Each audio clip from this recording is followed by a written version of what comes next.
இன்றைக்கி சூப்பரான டேஸ்ட்டில் கொள்ளு சட்னி எப்படி பண்ணலான்னு பார்க்கலாம். இந்த கொள்ளு சட்னி வந்து இட்லி, தோசை, சப்பாத்தி எல்லாத்துக்குமே நல்ல சைடிஷாக இருக்குங்க.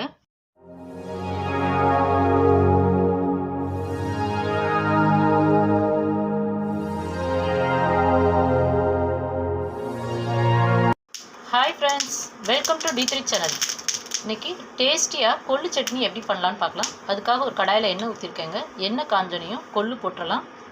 இதுக்கு வந்து நான் கொள்ளு வந்து என்னென்னா பெரிய ஸ்பூனுக்கு 2 ஸ்பூன் எடுத்திருக்கேங்க.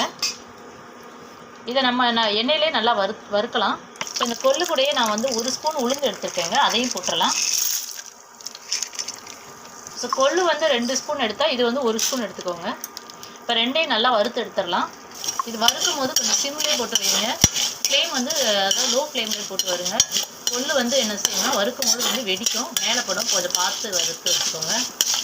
இப்போ இந்த கொள்ளு உளுந்து வந்து பாதி அளவுக்கு வந்து வறுத்த பிறகு நம்ம வந்து எடுத்து வச்சுருக்க பூண்டு பல் போடலாங்க. பூண்டு பல் வந்து இதுக்கு வந்து என்னென்னா ஒரு 5-6 பூண்டு பல் வந்து தோல் உரித்து வச்சுருக்கேங்க, அதை போட்டுடலாம். அதாவது இது வந்து பாதி வறுத்ததுக்கப்புறம் போடுங்க. நெக்ஸ்ட் வந்து ஒரு சின்ன பீஸ் வந்து இஞ்சி எடுத்திருக்கேங்க, அதை நல்லா பொடுசாக வந்து கட் பண்ணி வச்சுருக்கேன், அதையும் போட்டுறேன். நெக்ஸ்ட் வந்து இதுக்காக கொஞ்சம் வந்து தேங்காய் எடுத்து வச்சுருக்கேங்க, அதை போட்டுடலாம். தேங்காய் வந்து நிறையா போட வேணாம், கொஞ்சமாக போட்டுக்கோங்க. தேங்காய் போடும்போது டேஸ்ட் வந்து நல்லா இருக்குங்கிறதுக்காக தேங்காய் ஆட் பண்ணியிருக்கேங்க. இப்போ லாஸ்ட்டாக வந்து காரத்துக்காக வந்து 3 காஞ்ச மிளகாய் எடுத்துருக்கேங்க, அதை போட்டுடலாம். இப்போ எல்லாத்தையும் நல்லா வறுத்து எடுத்துடலாம். கொள்ளும் உளுந்து வந்து கொஞ்சம் கருகாமல் பார்த்துக்கோங்க, லோ ஃப்ளேம்லேயே வச்சு வருங்க. இப்போ எல்லாத்தையும் வந்து வறுத்து எடுத்தாச்சிங்க. இப்போ இதுக்கு இந்த சட்னிக்கு தேவையான உப்பு வந்து இதில் போட்டுடலாங்க. போட்டு இதை ஆற வச்சு அரைக்கலாம். அரைச்சிட்டு எப்படி இருக்குன்னு காமிக்கிறேன்.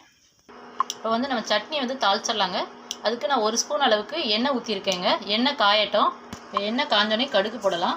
பொரிஞ்சோடனே உளுந்து போடலாம். ஒரு 10 உளுந்து அளவுக்கு போட்டுக்கோங்க. நெக்ஸ்ட்டு கருவேப்பிலை போடலாம். கொஞ்சமாக வந்து பெருங்காயம் போட்டுடலாம். நெக்ஸ்ட்டு ஒரு காஞ்ச மிளகாய் கிள்ளி போட்டுடலாம். ஸோ பெருங்காயத்தூள் வந்து கொஞ்சமாக போட்டுக்கோங்க. அந்த எண்ணெயில் தாளிக்கும் போது போடும்போது டேஸ்ட் வந்து நல்லாயிருக்குங்க. ஸோ இப்போ நம்ம தாளிச்சாச்சிங்க. அடுத்து அரைக்கலாம். இந்த டைமில் வந்து நான் அதை வந்து நல்லா ஆறி இருக்குங்க. இப்போ போய் நம்ம அரைச்சி எடுத்துகிட்டு வந்துடலாம். சட்னி வந்து நம்ம அரைச்சிட்டு வந்தாச்சுங்க. நெக்ஸ்ட்டு வந்து நம்ம தாளித்து வச்சதை இதில் வந்து ஊற்றிடலாங்க. இது வந்து ரொம்ப டேஸ்ட்டாக இருக்குங்க இந்த கொள்ளு சட்னி. இப்போ நம்ம தாளித்து வச்சதை வந்து இதில் ஊற்றியாச்சிங்க. இந்த சட்னி செய்கிறதுக்கு டைம் பார்த்தோம்னா ரொம்ப நம்ம வந்து தேங்காய் சட்னி அரைக்கிற டயத்துலேயே இது வந்து அரைச்சிடலாங்க. அதை ஜஸ்ட்டு வந்து கொள்ளையும் உளுந்தையும் வந்து வறுக்கிற டைம் தாங்க, வேறு எதுவுமே இல்லை. ஸோ குயிக்காகவும் நமக்கு வந்து ஒரு தேங்காய் சட்னிக்கு சேஞ்சாக ஒரு சட்னி வந்து ரெடி ஆயிடுச்சிங்க. நாங்கள் போடுற வீடியோலாம் உங்களுக்கு பிடிச்சிருந்தா லைக் பண்ணுங்கள், உங்கள் ஃப்ரெண்ட்ஸ் அண்ட் ரிலேட்டிவ்க்கு ஷேர் பண்ணுங்கள். மறக்காமல் D3 சேனலை சப்ஸ்கிரைப் பண்ணி சப்போர்ட் பண்ணுங்கள். Thank you so much.